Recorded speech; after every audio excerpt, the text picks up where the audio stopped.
going on. Here on News Together's musician Shatta Wale has been arrested by officials by the Ghana Police Service.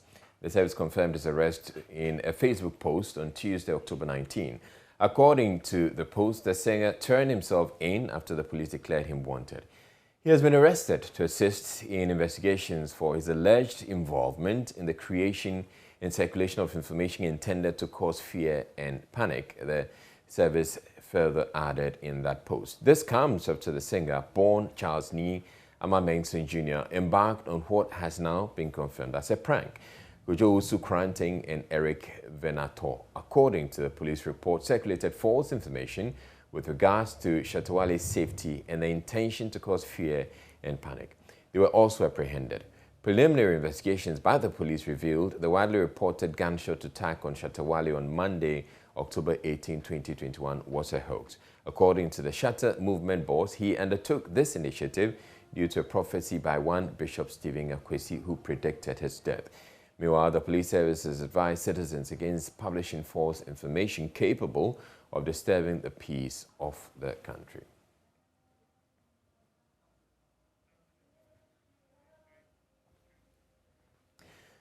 Now, Samson Ladia Yenini is a private legal practitioner, and he joins us on Zoom for more analysis on this. Good morning to you, Samson. Now, what does the law on misinformation say? First, we have the Section 208 of our Criminal and Other Offences Act, which says that you face up to 3 years in jail if you don't verify and spread false statements, rumor, or report that can cause fear and panic. So those who generated, as in his case, he generated the information that was spread, and that information is turning out to be false. And did it cause some fear and panic? I suppose the jury is out there. And so for the one who originated it himself, by the law, should be in trouble. And then also, if you looked at our Electronic Communications Act, there too, by Section 76, the law says that you face a fine of up to 36,000 Ghana cedis or 5 years in jail for such an act, which would have the potential to cause fear and panic. So if you are also circulating the information which is false, then that is what you are likely to face.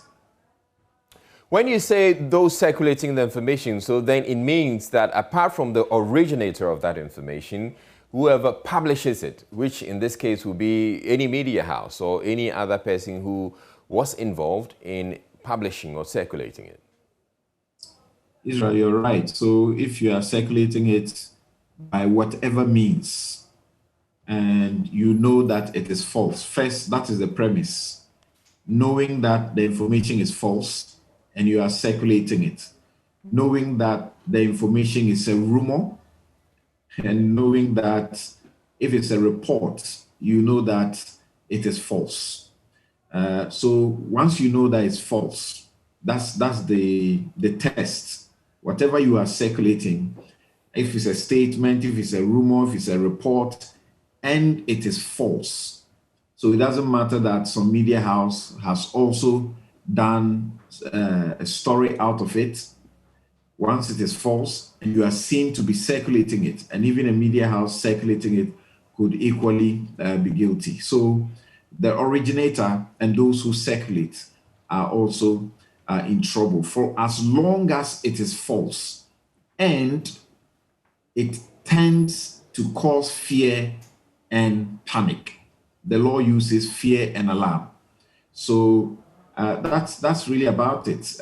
In the Section 208 of the Criminal and Other Offences Act, you are looking to 3 years in jail. But in the Electronic Communications Act, Section 76, you are looking to 36,000 maximum fine or 5 years in jail. So it has been enhanced. The punishment has been enhanced there. But you see, the the the point where we are talking about some prophets who begins all of this. You recall sometime in February 2018, I wrote about this and actually asked Shatta Wale and Ebony or their relations to take up suits. You know, I was literally fanning litigation, asking them to take up suits against the charlatans who come in the name of God and make all these prophecies.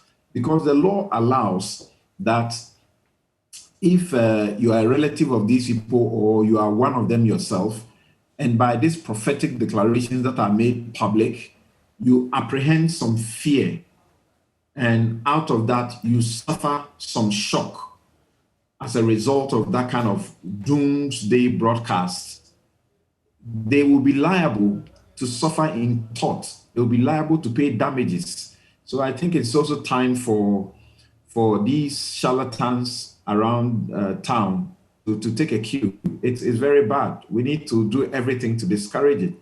If we are not passing specific legislation to rope them in, then the civil law approach is there.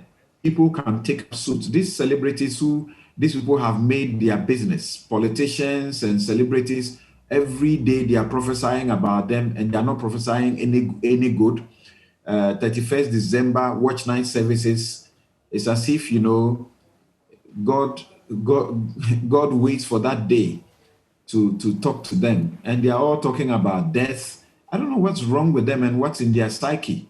So All right. people should sue them. All right. So Samson, you say that people should sue them, but we're learning that this the prophet or the so-called man of God who prophesied that has actually also been picked up. What are the criminal penalties that he's looking at? What's likely to be brought against, or the charges that are likely to be brought against him?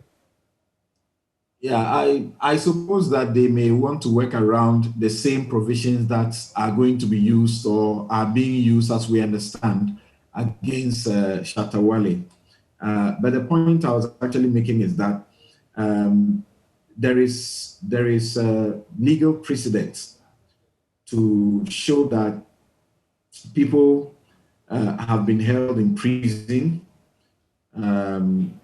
People have been made to pay hefty damages, as in money, for doing things that have caused people to sort of self-imprison themselves. The way Shatta Wale, we understand, was conducting himself, he apprehended some fear, and such a person could be traumatized by these dooms declarations, and they could also, through them, suffer very unnecessary, circumstances, like he's seeking to suggest.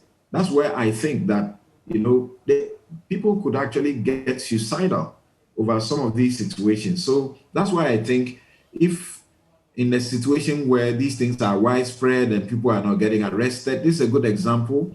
Let's see how the test goes in the criminal prosecution. But when these things don't happen, or even when they happen, because the criminal process is not going to take money from them, they are not going to be, asked to pay any money. Even if they are going to be fined, it will be some small amount of money, and it goes to the state.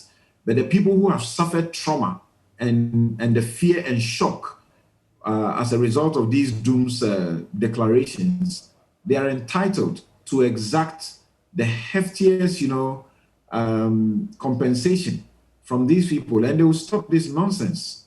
All right, but the prophets or the so-called men of God who are putting these things out, they could also claim that they're just speaking freely, free speech. Well, speech is free, but not after you have spoken.